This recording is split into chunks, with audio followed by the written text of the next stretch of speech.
Ito na naman tayo mga katiknik. Merong isang Oppo A5s. Ayaw mag-open na ganito lang siya. Hanggang start up lang. Kapag binubuksan. Ayun o, paulit-ulit. Halika samahan nyo ako. Bubuksan natin ito. Paulit-ulit lang siyang nag-open ng kanyang logo. Hindi nagtutuloy. Malamang sa malamang may sira na ito. Check natin habang binubuksan. Titingnan ko kung ano ba talaga ang kanyang problema. Sa tingin ko may grounded dito.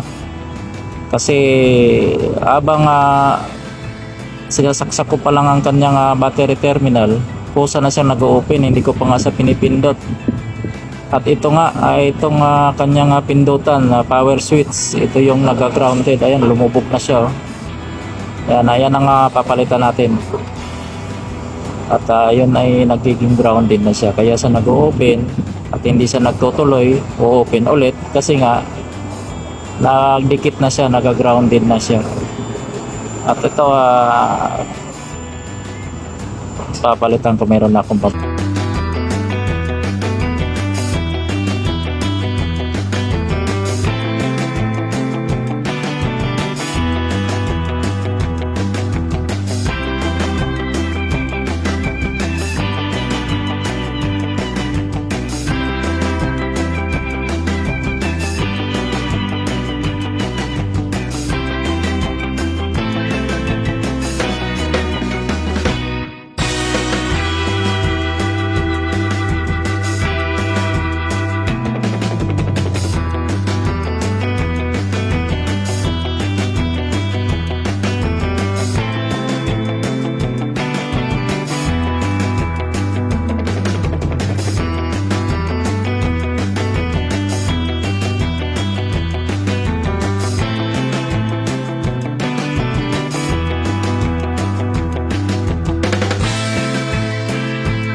Ayan guys, natapos din at successful naman din yung ating ginagawa.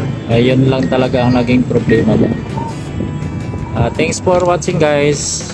See you next time. Bye bye.